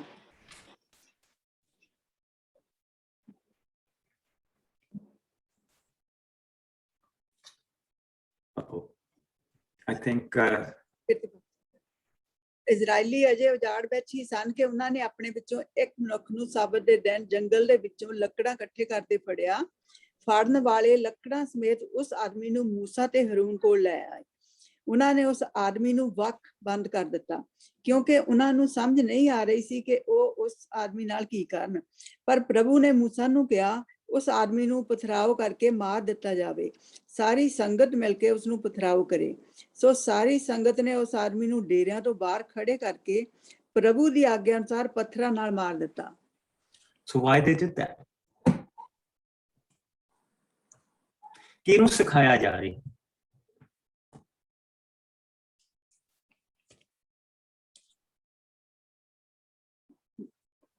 ਉਹ ਜਿਹੜੇ 6 ਲੱਖ ਨਿਕਲ ਕੇ ਆਏ ਉਹਨਾਂ ਨੂੰ ਨਹੀਂ ਸਿਖਾਇਆ ਜਾ ਰਿਹਾ, ਇਹ ਬੱਚਿਆਂ ਨੂੰ ਸਿਖਾਇਆ ਜਾ ਰਿਹਾ ਕਿ ਮੇਰਾ ਸ਼ਬਦ ਜਿਹੜਾ ਹੈਗਾ ਉਹ ਨਹੀਂ ਤੋੜਨਾ, ਕਿਉਂਕਿ ਉਹ ਇੱਕ ਐਸਾ ਦਿਨ ਆ ਜਿਸ ਦਿਨ ਤੁਹਾਨੂੰ ਤੁਹਾਡਾ ਸਰੀਰ ਨੂੰ ਆਰਾਮ ਮਿਲਦਾ, ਆਤਮਾ ਨੂੰ ਖੁਰਾਕ ਮਿਲਦੀ ਹੈ ਔਰ ਤੁਹਾਡੇ ਮਨਾਂ ਨੂੰ ਮੈਂ ਤਾਜ਼ਾ ਕਰਦਾ। ਔਰ ਤਿੰਨੇ ਕੰਮ ਹੈ ਕਰਦਾ। ਉਹ ਇੱਕ ਐਸਾ ਦਿਨ ਹੈ ਜਿਸ ਦਿਨ ਤੁਸੀਂ ਮੇਰੇ ਕੋਲ ਆਉਣੇ ਆ ਤਾਂ ਕਿ ਬਾਕੀ ਦੇ ਤੁਹਾਡੇ 6 ਦਿਨ ਮੇਰੇ ਵਿੱਚ ਗੁਜ਼ਰ ਸਕਣ। ਹੁਣ ਜਿੰਨੀਆਂ ਵੀ ਸਜ਼ਾਵਾਂ ਹੋਣੀਆਂ ਆ ਨਾ, ਉਹ ਸਾਰੀਆਂ ਉਹਨਾਂ ਬੱਚਿਆਂ ਨੂੰ ਸਿਖਾਉਣ ਦੇ ਲਈ ਹੋਣੀਆਂ। ਹੁਣ ਜਿੰਨੀਆਂ ਵੀ ਸਜ਼ਾਵਾਂ ਮਿਲਣੀਆਂ ਹੁਣ ਬਹੁਤ ਸਖਤ ਸਜ਼ਾਵਾਂ, ਪਰ ਅਸੀਂ ਇਹ ਦੇਖਣਾ। ਸੋ ਹੁਣ ਪ੍ਰਭੂ ਨੇ ਮੈਂ ਜਿੱਦਾਂ ਤੁਹਾਨੂੰ ਦੱਸਿਆ ਕਿ ਸਾਰਾ ਦਾ ਸਾਰਾ ਧਿਆਨ ਹੁਣ ਬੱਚਿਆਂ ਦੇ ਵੱਲ ਲੱਗ ਚੁੱਕਾ ਆ। ਸੋ ਹੁਣ ਉਹਨਾਂ ਨੂੰ ਪ੍ਰਭੂ ਨੇ ਇੱਕ ਹੁਕਮ ਦੇਣਾ, ਜਿਹੜਾ ਕਿ ਪ੍ਰਭੂ ਨੇ ਪ੍ਰੋਤਾਂ ਨੂੰ ਕੱਪੜੇ ਦਿੱਤੇ, ਪ੍ਰਭੂ ਨੇ ਮਹਾਪੁਰੋਹਿਤ ਨੂੰ ਕੱਪੜੇ ਦਿੱਤੇ, ਲੇਕਿਨ ਹੁਣ ਇੱਕ ਸੰਗਤ ਨੂੰ ਪਰੇਸ਼ਾਨ ਉਹਨਾਂ ਨੂੰ ਹੁਣ ਇੱਕ ਚੀਜ਼ ਮਿਲੀ। ਸੋ ਆਓ 37ਵਾਂ ਭਾਗ 37 ਤੋਂ 41 ਤੱਕ। ਹਾਂਜੀ, ਫੁੰਮਣਾ ਦਾ ਨਿਯਮ। ਪ੍ਰਭੂ ਨੇ ਮੂਸਾ ਨੂੰ ਅੱਗੇ ਕਿਹਾ, ਤੂੰ ਸਭ ਇਸਰਾਏਲੀਆਂ ਨੂੰ ਇਹ ਕਹਿ ਕਿ ਉਹ ਆਪਣੇ ਕੱਪੜਿਆਂ ਦੇ ਕਿਨਾਰਿਆਂ ਤੇ ਫੁੰਮਣ ਬਣਾਉਣ, ਜਿਨ੍ਹਾਂ ਦੇ ਸਿਰਿਆਂ ਤੇ ਨੀਲਾ ਧਾਗਾ ਬੰਨਣ। ਇਸ ਨਿਯਮ ਦੀ ਪਾਲਣਾ ਉਹ ਪੀੜ੍ਹੀਓਂ ਪੀੜ੍ਹੀ ਕਰਨ। ਇਹ ਫੁੰਮਣ ਤੁਹਾਡੇ ਲਈ ਪ੍ਰਭੂ ਦੀਆਂ ਆਗਿਆਵਾਂ ਦੀ ਯਾਦ ਵੱਲੋਂ ਹੋਣਗੇ। ਜਦੋਂ ਵੀ ਇਹਨਾਂ ਫੁੰਮਣਾਂ ਨੂੰ ਤੁਸੀਂ ਆਪਣੇ ਕੱਪੜਿਆਂ ਤੇ ਦੇਖੋਗੇ ਤਾਂ ਤੁਹਾਨੂੰ ਮੇਰੀਆਂ ਆਗਿਆਵਾਂ ਤੇ ਉਹਨਾਂ ਦੀ ਪਾਲਣਾ ਦੀ ਯਾਦ ਆਵੇਗੀ। ਇਸ ਤਰ੍ਹਾਂ ਤੁਸੀਂ ਆਪਣੇ ਮਨ ਦੀਆਂ ਇਛਾਵਾਂ ਪਿੱਛੇ ਚੱਲਣ ਤੋਂ ਬਚੇ ਰਹੋਗੇ। ਇਸ ਤਰ੍ਹਾਂ ਤੁਸੀਂ ਮੇਰੇ ਸਭ ਹੁਕਮਾਂ ਦੀ ਪਾਲਣਾ ਕਰੋਗੇ ਅਤੇ ਪਰਮੇਸ਼ਰ ਦੇ ਸਾਹਮਣੇ ਪਵਿੱਤਰ ਰਹਿ ਸਕੋਗੇ। ਮੈਂ ਹੀ ਪ੍ਰਭੂ ਤੁਹਾਡਾ ਪਰਮੇਸ਼ਰ ਹਾਂ, ਜੋ ਤੁਹਾਨੂੰ ਮਿਸਰ ਤੋਂ ਬਾਹਰ ਕੱਢ ਕੇ ਲਿਆਇਆ ਹਾਂ। ਹਾਂ, ਮੈਂ ਪ੍ਰਭੂ ਹਾਂ। ਮੈਂ ਪ੍ਰਭੂ ਹਾਂ। ਸੋ ਇਹ ਮੇਨ ਚੀਜ਼ ਆ। ਹੁਣ ਸੰਗਤ ਨੂੰ ਇੱਕ ਐਸੀ ਚੀਜ਼ ਦਿੱਤੀ ਗਈ ਆ ਜਿਹੜੀ ਕਿ ਉਹਨਾਂ ਨੇ ਆਪਣੇ ਲਈ ਸਾਰੀ ਸੰਗਤ ਦੇ ਲਈ ਉਹ ਹੋਣੀ। ਐਂਡ ਇਟਸ ਵੈਰੀ ਇੰਪੋਰਟੈਂਟ, ਕਿਉਂਕਿ ਇਹ ਸਾਡੀ ਪ੍ਰੇਅਰ ਲਾਈਫ ਦੇ ਨਾਲ ਜੁੜੀ ਹੋਈ। ਸੋ ਪ੍ਰਭੂ ਨੇ ਉਹਨਾਂ ਨੂੰ ਕੀ ਚੀਜ਼ ਕਹੀ ਹੈ? ਉਹਨਾਂ ਨੂੰ ਪ੍ਰਭੂ ਨੇ ਕਿਹਾ ਕਿ ਇੱਕ ਤੁਹਾਡੇ ਕੋਲ ਐਸਾ ਕੱਪੜਾ ਜਿਹੜਾ ਤੁਸੀਂ ਆਪਣੇ ਉੱਤੇ ਜਿਹੜਾ ਕੱਪੜਾ ਪਾਉਨੇ ਆ, ਉਹ 2 ਤਰ੍ਹਾਂ ਦੇ ਹੁੰਦੇ ਸੀਗੇ। ਇੱਕ ਉਹ ਕੱਪੜਾ ਸਾਰਾ ਬੁਣਿਆ ਹੁੰਦਾ ਸੀ ਔਰ ਸਾਈਡਾਂ ਤੋਂ ਸਿਰਫ ਉਸਨੂੰ ਸਾਈਡਾਂ ਤੋਂ ਕੱਟਿਆ ਹੁੰਦਾ ਸੀ, ਔਰ ਉਸਨੂੰ ਉਹ ਲੋਕ ਪਾਉਂਦੇ ਸੀ। That was one। ਔਰ ਵੱਖਰੀਆਂ ਜਿੱਦਾਂ ਟੀਚਿੰਗਸ ਅੱਗੇ ਚੱਲਦੀਆਂ ਗਈਆਂ ਉਸ ਤਰੀਕੇ ਦੇ ਨਾਲ ਉਹ ਬਣਦੇ ਗਏ। ਲੇਕਿਨ ਜਿਹੜੀ ਚੀਜ਼ ਅਸੀਂ ਦੇਖਣੀ ਆ, ਉਹ ਅਸੀਂ ਦੇਖਣੀ ਹੈਗੀ ਆ ਕਿ ਜਿਸ ਵੇਲੇ ਯਹੂਦੀ ਲੋਕ ਵਾਪਸ ਬਾਬਲ ਤੋਂ ਆਏ ਆ ਤਾਂ ਉਹਨਾਂ ਦੀ ਜਿਹੜੀ ਪ੍ਰੈਕਟਿਸ ਸੀਗੀ ਉਹ ਕੀ ਸੀਗੀ, ਉਹ ਕਿਸ ਤਰ੍ਹਾਂ ਦੀ ਸੀਗੀ। ਸੋ ਜਿਸ ਲਈ ਅਸੀਂ ਪ੍ਰੇਅਰ ਸ਼ਾਲ ਨੂੰ ਦੇਖਦੇ ਹਾਂ ਤਾਂ ਸਭ ਤੋਂ ਪਹਿਲਾਂ ਜਿਹੜਾ ਪ੍ਰੇਅਰ ਸ਼ਾਲ ਆ ਉਹ ਇਸ ਇੱਕ ਬੈਗ ਦੇ ਵਿੱਚ ਇਸ ਤਰ੍ਹਾਂ ਬੰਦ ਹੁੰਦਾ ਸੀ। ਸੋ ਅੱਜ ਕੱਲ੍ਹ ਸਾਡੇ ਕੋਲ ਜੰਜੀਰਾਂ ਆ, ਲੇਕਿਨ ਉਸ ਸਮੇਂ ਦੇ ਵਿੱਚ ਉਹਨਾਂ ਨੇ ਇਸ ਨੂੰ ਉੱਤੋਂ ਫੜ ਕੇ 4 ਚਫੇਰੋਂ ਰੱਸੀ ਲੈ ਕੇ ਤੇ ਇੱਥੇ ਬੰਨਿਆ ਹੁੰਦਾ ਸੀ, ਔਰ ਇਸ ਨੂੰ ਹਮੇਸ਼ਾ ਘਰ ਦੇ ਵਿੱਚ ਸਿਰ ਤੋਂ ਉੱਚੀ ਜਗ੍ਹਾ ਤੇ ਰੱਖਿਆ ਜਾਂਦਾ ਸੀ। ਇਸ ਨੂੰ ਹੋਰ ਕਿਸੇ ਚੀਜ਼ ਦੇ ਲਈ ਨਹੀਂ ਵਰਤਿਆ ਜਾਂਦਾ ਸੀ। ਪ੍ਰੇਅਰ ਸ਼ਾਲ ਕਦੀ ਵੀ ਫਿਊਨਰਲ ਦੇ ਵਿੱਚ ਨਹੀਂ ਲਿਆ ਜਾਂਦਾ ਸੀ, ਲੇਕਿਨ ਜਿਸ ਬੰਦੇ ਦਾ ਪ੍ਰੇਅਰ ਸ਼ਾਲ ਆ ਉਸ ਨੂੰ ਫਿਊਨਰਲ ਦੇ ਸਮੇਂ ਇਹ ਦਿੱਤਾ ਜਾਂਦਾ ਸੀ। ਉਹ ਉਸਦਾ ਪ੍ਰੇਅਰ ਸ਼ਾਲ ਉਸ ਦੇ ਉੱਤੇ ਪਾ ਦਿੱਤਾ ਜਾਂਦਾ ਸੀ, ਕਿਉਂਕਿ ਉਸ ਦੇ ਵਿੱਚ ਉਸ ਦੀਆਂ ਸਾਰੀਆਂ ਦੁਆਵਾਂ ਛੁਪੀਆਂ ਹੈ। What does it mean ਕਿ ਛੁਪੀਆਂ ਹੈ? ਸੋ ਜਿਸ ਲਈ ਅਸੀਂ ਪ੍ਰੇਅਰ ਸ਼ਾਲ ਨੂੰ ਖੋਲਦੇ ਹਾਂ ਤੇ ਇਹ ਬੇਸਿਕਲੀ ਜਿਸ ਤਰੀਕੇ ਦੇ ਨਾਲ ਬੰਦ ਕੀਤਾ ਗਿਆ ਕਿ ਸਾਨੂੰ जो पहली चीज जी प्रभु ने कहा, हाँ प्रभु मैं तुहाडा प्रभु हाँ, which is क्षमा के Lord God is your God and he is your Lord, so that is क्षमा है उन्होंने। सो इसनों उन्होंने इस तरह रखा जाता सी, और जिसलिए उसनों लपेटिया जाता सी, तुसीं देखदे पए इस वेले कोई चीज नहीं दिसदी पई सिवाय इस कपड़े दे बाहर, लेकिन जिस वेले इसनों खोलिया जाना ते असीं देखना कि इस दे विचों सारियां चीजां खुल के बाहर आउणियां शुरू हो जाणियां। So that is my prayer shawl, मेरा है। सो सब तो पहला जेड़ा आखिरी आयत है इत्थे कि मैं प्रभु परमेश्वर तुहानूं मिस्र तो बाहर कढ के लैके आया हाँ, हाँ मैं ही तुहाडा प्रभु हाँ। सो ओ जेड़ी पहली जेड़ी नंबर 1 जेड़ी वर्स जेड़ा पहला हुक्म दिता गया प्रभु ने उन्होंने दिता सी, और ओ जेड़ा हुक्म वो तुहाडे मत्थे दे उत्ते मत्थे दे लई हमेशा है। और उस तो बाद अगर जिद्दां असीं इहनूं खोलदे जांदे हां ते असीं इहदे सारे जिसनूं ओह कहंदे असीं ये सारे धागे देखते हैं। इन्हां धागियां दे विच जिस वेले भी कोई इंसान अपनी दुआ करदा सी तो इस धागे दे विच गंढ दे दिंदा सी, और जिसलिए वो दुआ पूरी हो जाती सी तो वो इसनूं यादगारी के तौर पर रखता सी, उसनूं इस चीज की यादगारी हुंदी सी। और उस तो बाद तुसीं देखदे पए कि इस दे विच नीला रंग आ, इस दे विच सारे रंग आ, और इस दे चारे खूंजियां दे उत्ते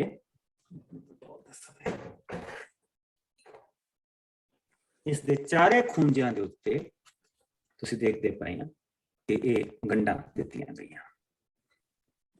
ठीक, अगर इसमें देखिए इसके चारा खूंजियां दे उत्ते ये गंढां दित्तियां गईयां। सो दैट इज 1।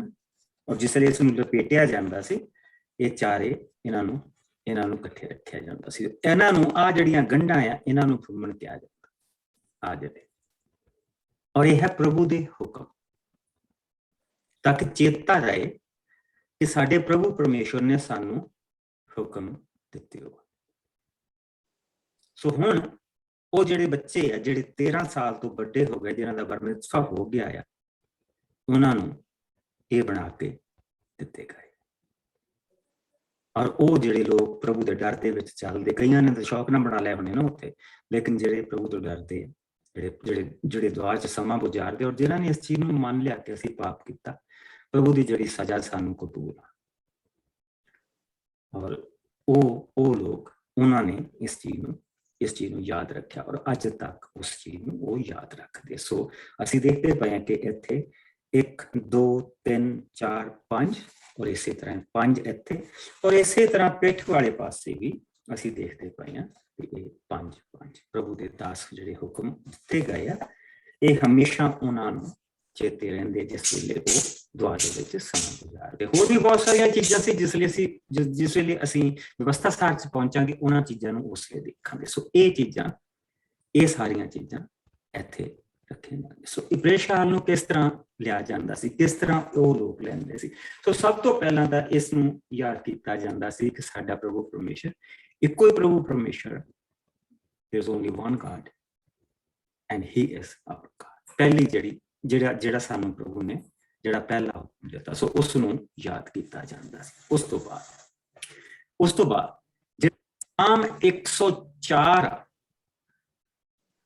ਉਸ ਦੀਆਂ ਪਹਿਲੀਆਂ ਜਿਹੜੀਆਂ 3 ਆਇਤਾਂ ਆ ਜਿਹੜਾ ਇਹਨਾਂ ਨੂੰ ਬਿਆਬਾਨ ਦੇ ਵਿੱਚ ਜ਼ਬੂਰ ਮਿਲਿਆ ਸੀ, ਉਹਦੀਆਂ ਜਿਹੜੀਆਂ ਪਹਿਲੀਆਂ 3 ਆਇਤਾਂ ਆ ਉਸ ਨੂੰ ਪੜਿਆ ਜਾਂਦਾ ਸੀ। ਅਗਰ ਕੋਈ ਜਣਾ ਉਹ ਸਾਮ 104 ਉਸ ਦੀਆਂ ਪਹਿਲੀਆਂ 3 ਆਇਤਾਂ ਕੱਢੇ।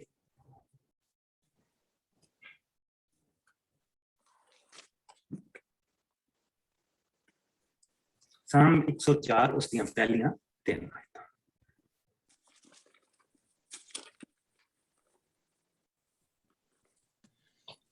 ਰਚਨਹਾਰੇ ਦੀ ਮਹਿਮਾ।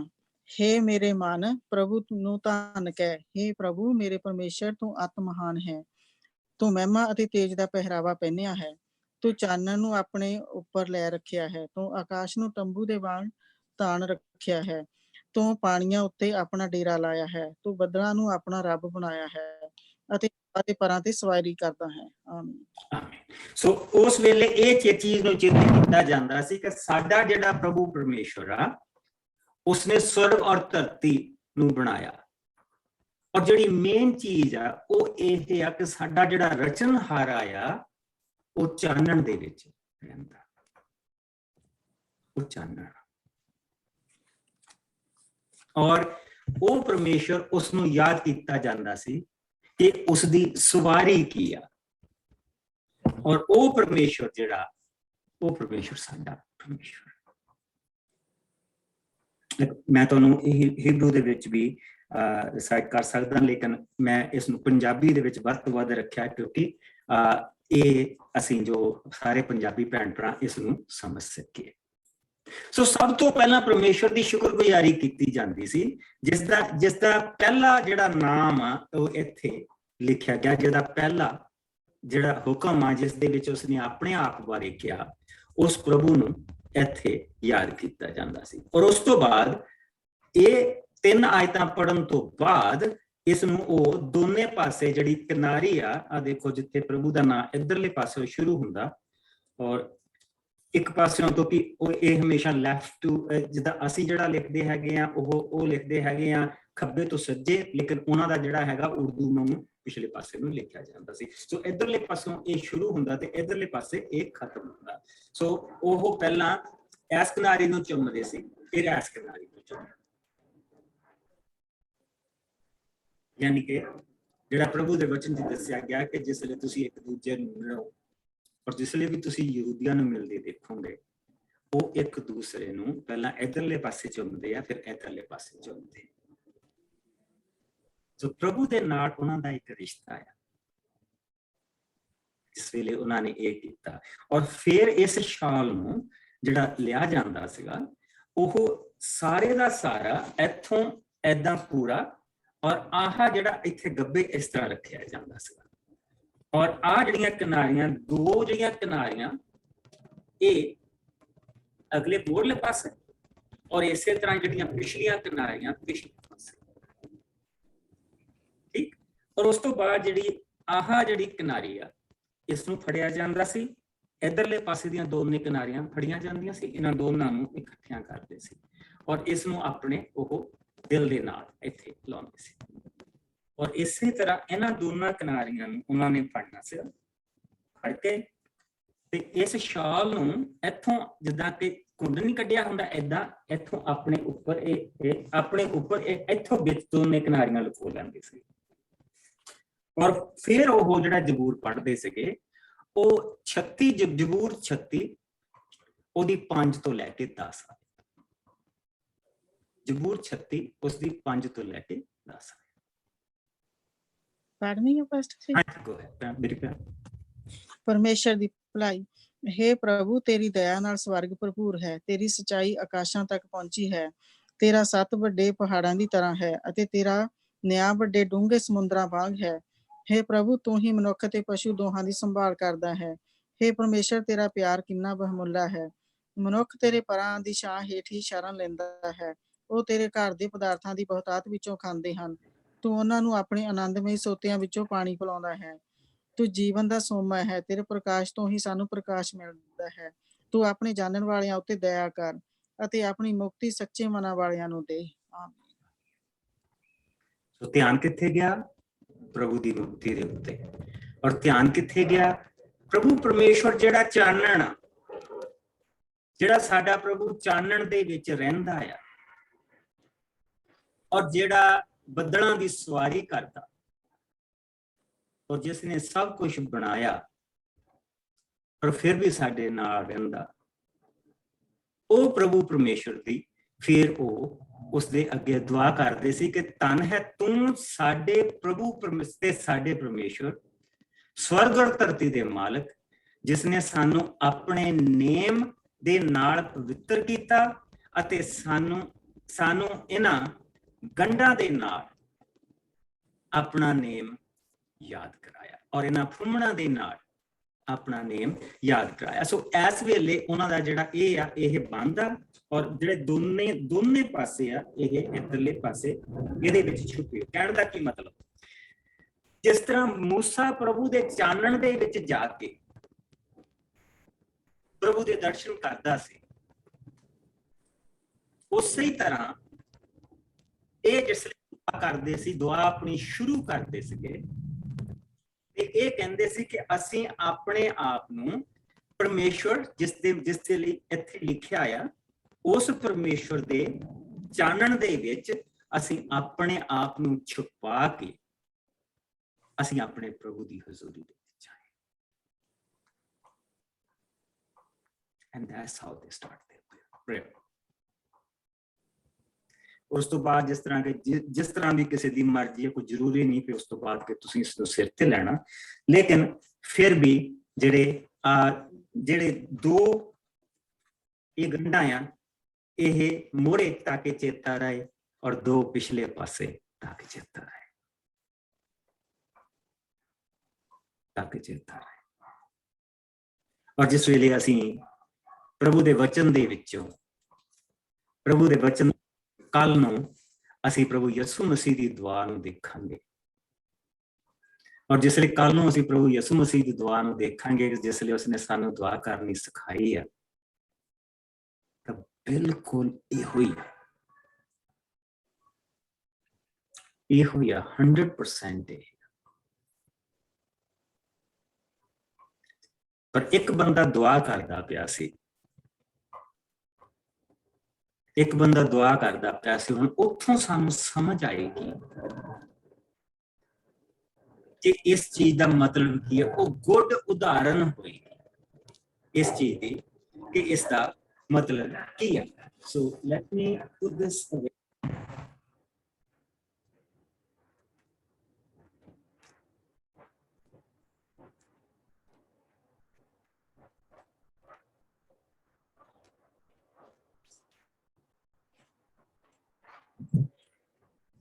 ਮੇਰੇ ਨਾਲ ਯਹੂਨਾ ਦੇ ਪਹਿਲੇ ਭਾਵ ਦੇ ਵਿੱਚ ਔਰ ਇੱਥੇ ਲਿਖ ਲਓ ਜੌਨ ਚੈਪਟਰ 1 ਤੇ ਮੱਤੀ ਚੈਪਟਰ 6। ਤੁਹਾਡੇ ਵਿੱਚੋਂ ਜਿਹੜੇ ਪ੍ਰਭੂ ਦਾ ਵਚਨ ਸਿਖਾਉਂਦੇ ਆ ਜਾਂ ਬਾਈਬਲ ਸਟੱਡੀ ਕਰਾਉਂਦੇ ਆ, this is going to be, ਇਹ ਤੁਹਾਡੇ ਲਈ ਬਹੁਤ ਬਿਹਤਰ ਹੋਏਗਾ, ਕਿਉਂਕਿ ਮੈਂ ਪਿੱਛੇ ਵੀ ਤੁਹਾਨੂੰ ਵਰਸਾਂ ਲਿਖਾਈਆਂ ਸੀ ਔਰ ਇਹ ਉਹ ਪੀਕਸ ਆ ਜਿਹੜੀਆਂ ਜਿਸ ਦੇ ਬਾਰੇ ਮੈਂ ਤੁਹਾਨੂੰ ਦੱਸਿਆ ਸੀ ਕਿ ਅਸੀਂ ਪੀਕਸ ਦੇਖਾਂਗੇ ਔਰ ਅਸੀਂ ਵੈਲੀਜ਼ ਦੇਖਾਂਗੇ।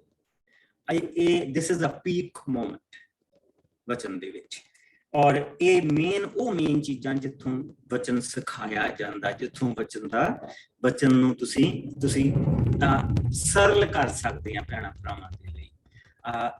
ਇਹ ਚੀਜ਼ਾਂ ਕੋਈ ਬਹੁਤ ਜਿੱਦਾਂ ਡੂੰਘੀਆਂ ਨਹੀਂ ਬਣਦੀਆਂ, ਕੋਈ ਪ੍ਰਭੂ ਦਾ ਵਚਨ ਇੰਨਾ ਡੂੰਘਾ, ਇਹ ਤਾਂ ਸਧਾਰਨ ਬੰਦੇ ਦੇ ਵਾਸਤੇ ਆ, ਤਾਂ ਕਿ ਸਧਾਰਨ ਤੋਂ ਸਧਾਰਨ ਇਨਸਾਨ ਇਸ ਨੂੰ ਸਮਝ ਸਕੇ। ਸੋ ਮੈਥਿਊ ਦਾ ਚੈਪਟਰ 6, ਯਹੂਨਾ ਦਾ ਚੈਪਟਰ ਪਹਿਲਾ, ਔਰ ਅਸੀਂ ਉਸ ਦੀਆਂ ਥੋੜੀਆਂ ਜਿਹੀਆਂ ਆਇਤਾਂ ਦੇਖਾਂਗੇ।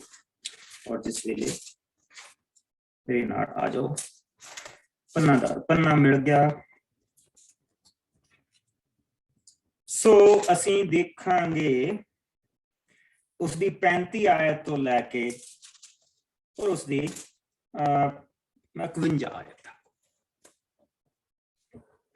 ਸੋ ਇੱਥੇ ਜੇ ਤੁਸੀਂ ਲਿਖਣਾ ਵੀ ਮੰਗਦੇ ਲਿਖ ਸਕਦੇ ਆ, ਜੌਨ ਚੈਪਟਰ 1 ਉਸਦੀ 35 ਆਇਤ ਤੋਂ ਲੈ ਕੇ ਉਸਦੀ 51 ਆਇਤ ਤੱਕ। ਦੂਜੀ ਮੈਂ ਤੁਹਾਨੂੰ ਕੰਮ ਦਊਂਗਾ। ਸੋ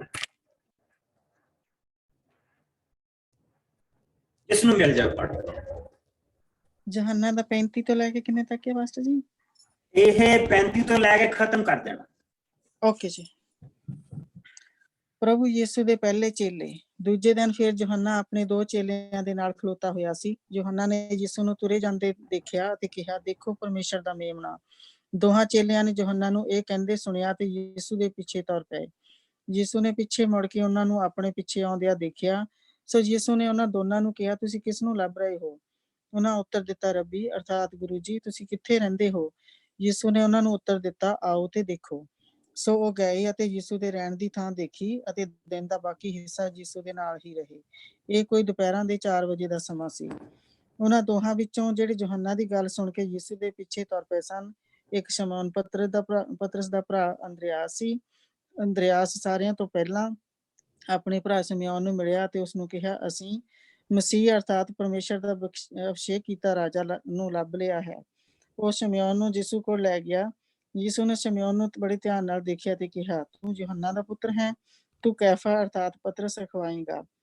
ਅਗਲੇ ਦਿਨ ਯਿਸੂ ਨੇ ਗਲੀਲ ਦੇ ਇਲਾਕੇ ਨੂੰ ਜਾਣ ਦਾ ਇਰਾਦਾ ਕੀਤਾ। ਉੱਥੇ ਉਹਨਾਂ ਨੂੰ ਫਿਲਿਪਸ ਮਿਲਿਆ। ਯਿਸੂ ਨੇ ਫਿਲਿਪਸ ਨੂੰ ਕਿਹਾ, ਮੇਰੇ ਪਿੱਛੇ ਆ। ਫਿਲਿਪਸ ਅੰਦਰਿਆਸ ਅਤੇ ਪਤਰਸ ਦੇ ਨਗਰ ਬੈਤਸੈਦਾ ਦਾ ਰਹਿਣ ਵਾਲਾ ਸੀ। ਫਿਰ ਫਿਲਿਪਸ ਨਥਾਨੀਅਲ ਨੂੰ ਮਿਲਿਆ ਤੇ ਉਸਨੇ ਨਥਾਨੀਅਲ ਨੂੰ ਕਿਹਾ, ਜਿਸ ਦੇ ਬਾਰੇ ਮੂਸਾ ਨੇ ਵਿਵਸਥਾ ਵਿੱਚ ਲਿਖਿਆ ਹੈ ਅਤੇ ਨਬੀਆਂ ਨੇ ਵੀ ਲਿਖਿਆ ਹੈ, ਉਸ ਨੂੰ ਅਸੀਂ ਲੱਭ ਲਿਆ ਹੈ। ਉਹ ਯੂਸਫ ਦੇ ਪੁੱਤਰ ਯਿਸੂ ਹਨ, ਜੋ ਨਾਸਰਤ ਨਗਰ ਦੇ ਰਹਿਣ ਵਾਲੇ ਹਨ। ਨਥਾਨੀਅਲ ਨੇ ਕਿਹਾ, ਕਿ ਨਾਸਰਤ ਵਿੱਚੋਂ ਕੋਈ ਚੰਗੀ ਚੀਜ਼ ਨਿਕਲ ਸਕਦੀ ਹੈ? ਫਿਲਿਪਸ ਨੇ ਕਿਹਾ, ਆ ਅਤੇ ਦੇਖ। ਜਦੋਂ ਯਿਸੂ ਨੇ ਨਥਾਨੀਅਲ ਨੂੰ ਆਪਣੇ ਵੱਲ ਆਉਂਦਿਆਂ ਦੇਖਿਆ ਤਾਂ ਉਹਨਾਂ ਨੇ ਕਿਹਾ, ਦੇਖੋ ਸੱਚਾ ਇਸਰਾਏਲੀ, ਇਸ ਵਿੱਚ ਕਿਸੇ ਤਰ੍ਹਾਂ ਦਾ ਛਲ ਕਪਟ ਨਹੀਂ ਹੈ। ਨਥਾਨੀਅਲ ਨੇ ਉਹਨਾਂ ਨੂੰ ਕਿਹਾ, ਤੁਸੀਂ ਮੈਨੂੰ ਕਿਸ ਤਰ੍ਹਾਂ ਜਾਣਦੇ ਹੋ? ਯਿਸੂ ਨੇ ਉੱਤਰ ਦਿੱਤਾ, ਫਿਲਿਪਸ ਦੇ ਤੈਨੂੰ ਸੱਦਣ ਤੋਂ ਪਹਿਲਾਂ ਹੀ ਮੈਂ ਤੈਨੂੰ ਅੰਜੀਰ ਦੇ ਰੁੱਖ ਥੱਲੇ ਦੇਖਿਆ ਸੀ। ਨਥਾਨੀਅਲ ਇੱਕਦਮ ਬੋਲ ਉੱਠਿਆ, ਗੁਰੂ ਜੀ, ਤੁਸੀਂ ਪਰਮੇਸ਼ਰ ਦੇ ਪੁੱਤਰ ਹੋ, ਤੁਸੀਂ ਇਸਰਾਏਲ ਦੇ ਰਾਜਾ ਹੋ। ਯਿਸੂ ਨੇ ਉਸ ਨੂੰ ਕਿਹਾ, ਕੀ ਤੂੰ ਇਸ ਲਈ ਵਿਸ਼ਵਾਸ ਕੀਤਾ ਹੈ ਕਿ ਮੈਂ ਤੈਨੂੰ ਇਹ ਦੱਸਿਆ ਹੈ ਕਿ ਮੈਂ ਤੈਨੂੰ ਅੰਜੀਰ ਦੇ ਰੁੱਖ ਥੱਲੇ ਦੇਖਿਆ ਸੀ? ਤੂੰ ਇਸ ਤੋਂ ਵੀ ਵੱਡੇ ਵੱਡੇ ਕੰਮ ਦੇਖੇਂਗਾ। ਯਿਸੂ ਨੇ ਅੱਗੇ ਕਿਹਾ, ਮੇਰੇ ਤੇ ਵਿਸ਼ਵਾਸ ਕਰੋ, ਤੁਸੀਂ ਸਵਰਗ ਨੂੰ ਖੁੱਲਿਆ ਹੋਇਆ ਦੇਖੋਗੇ ਅਤੇ ਪਰਮੇਸ਼ਰ ਦੇ ਸਵਰਗ ਦੂਤਾਂ ਨੂੰ ਮਨੁੱਖ ਦੇ ਪੁੱਤਰ ਦੇ ਉੱਤੋਂ ਦੀ ਹੇਠਾਂ ਉਤਰਦੇ ਅਤੇ ਚੜ੍ਹਦੇ ਦੇਖੋਗੇ। ਆਮੀਨ। ਇੱਥੇ ਅਸੀਂ ਕੀ ਦੇਖਦੇ ਪਏ? ਇੱਥੇ ਅਸੀਂ ਇਹ ਦੇਖਦੇ ਪਏ ਹਾਂ, ਸਾਰਾ ਕੁਝ ਯਹੂਨਾ ਤੋਂ ਸ਼ੁਰੂ ਹੁੰਦਾ ਪਿਆ। ਯਹੂਨਾ ਨੇ ਪ੍ਰਭੂ ਯਿਸੂ ਮਸੀਹ ਨੂੰ ਤੁਰੇ ਜਾਂਦੇ ਦੇਖਿਆ ਔਰ ਪ੍ਰਭੂ ਨੇ ਉਸ ਨੂੰ ਦਿਖਾ ਦਿੱਤਾ ਹੈ। ਉਹ ਵਿਚਾਰੇ ਦਾ ਇੱਕੋ ਹੀ ਕੰਮ ਸੀਗਾ ਕਿ ਲੋਕਾਂ ਨੂੰ ਬਪਤਿਸਮਾ ਦਿੰਦੇ ਜਾਣਾ। ਉਸਨੇ ਕੋਈ ਮਿਰਾਕਲ ਨਹੀਂ ਕੀਤਾ। ਬਪਤਿਸਮਾ ਦਿੰਦੇ ਜਾਣਾ ਔਰ ਇੱਕ ਐਸਾ ਹੋਣਾ ਸੀ ਜਿਸ ਦੇ ਉੱਤੇ ਪਵਿੱਤਰ ਆਤਮਾ ਉਤਰਨੀ ਸੀ। ਉਹਨੇ ਉਸਦੀ ਗਵਾਹੀ ਦੇਣੀ ਸੀ।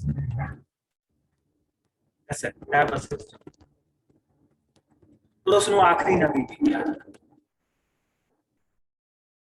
ਔਰ ਸਾਰੇ ਨਬੀਆਂ ਤੋਂ ਵੱਡਾ ਵੀ ਕਿਹਾ।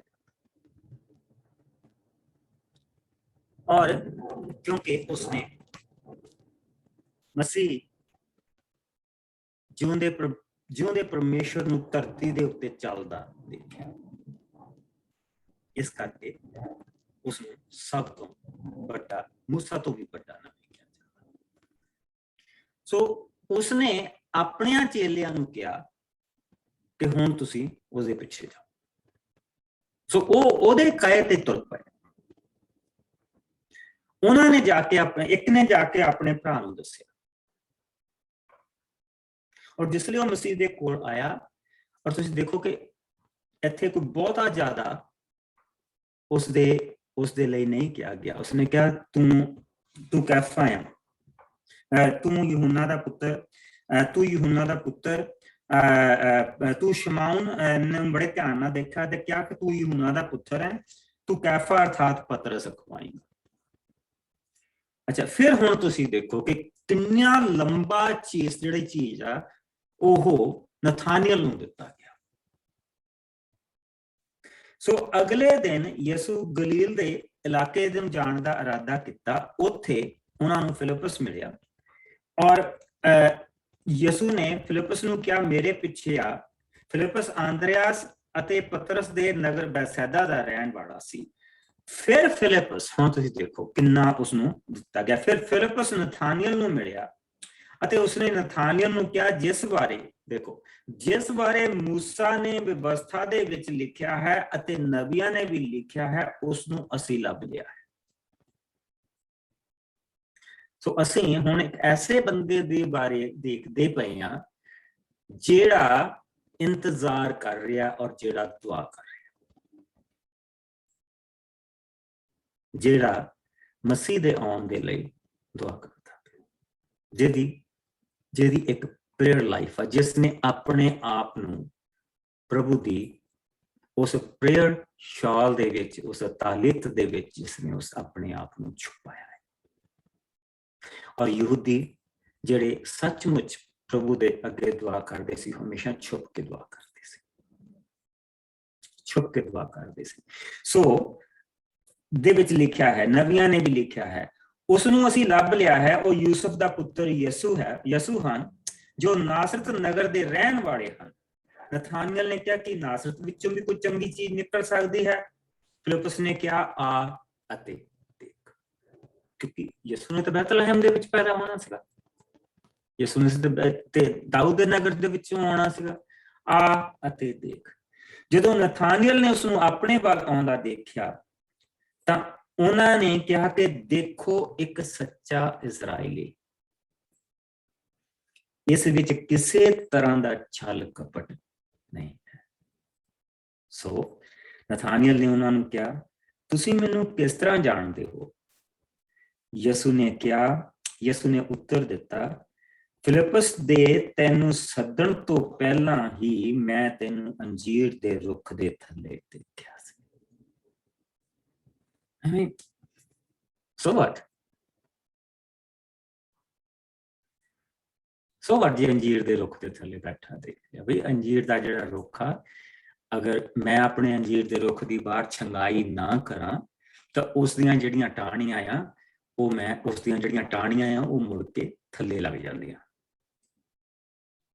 और उसके थले बैठा बंदा लभदा नहीं। जिसले अंजीर दा रुख ऐन फुल बन जांदा ना पूरा अपने आप दे विच, क्योंकि बहुत सॉफ्ट टाहणियां हुंदियां उसदियां, और जिसले पत्तियां दा भार पैंदा, फल दा भार पैंदा, ते फिर उसदे थले बैठा बंदा दिसदा नहीं।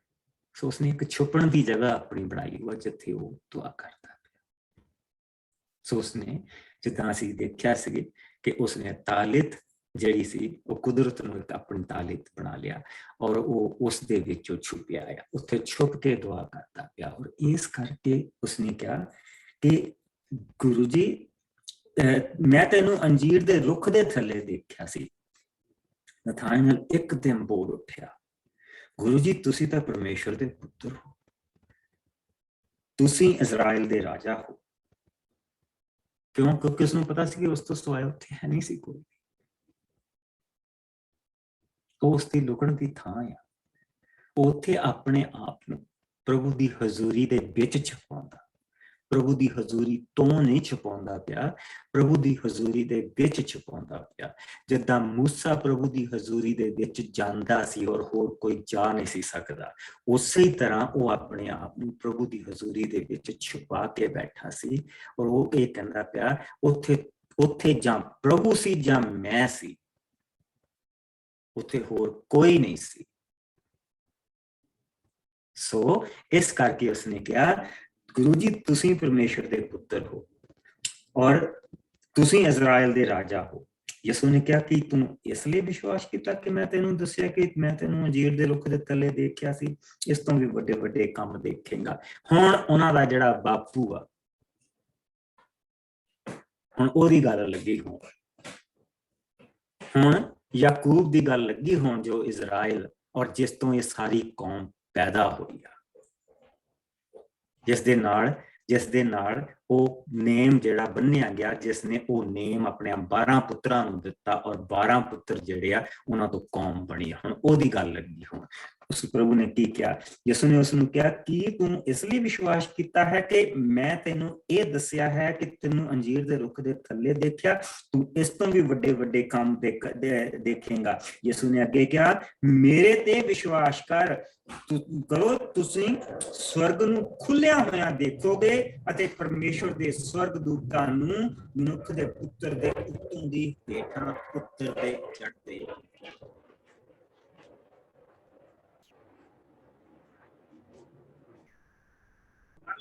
जारी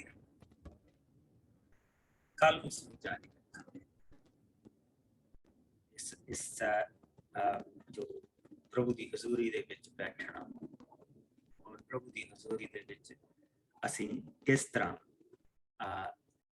जाने, असी प्रभु की हजूरी दे विच जिहड़ा जिहड़ा जाना वो क्यों जरूरी है।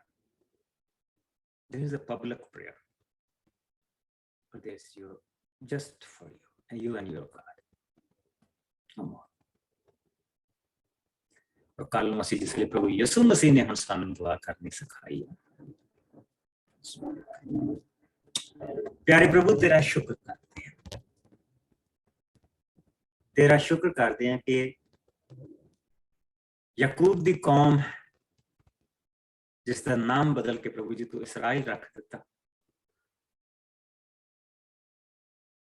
सारी कौम नूं तू प्रभु जी मिलदा, लेकिन उस तो बाद प्रभु जी तू कल्ले कल्ले नूं मिलदा। कौम नाल रिश्ता और कल्ले कल्ले दे नाल रिश्ता, तेरा कौम दे नाल रिश्ता, तेरा कबीलियां दे नाल रिश्ता, कबीलियां जो कुलां दे नाल रिश्ता और कुलां दे विचों हर मनुख दे नाल रिश्ता। प्यारे प्रभु असीं इस दे लई तेरा शुक्र करदे। साडे सब दे नाल हो प्रभु जी, और सानू सिखा के असीं अपना रिश्ता तेरे नाल किस तरह सिद्धा रखीए।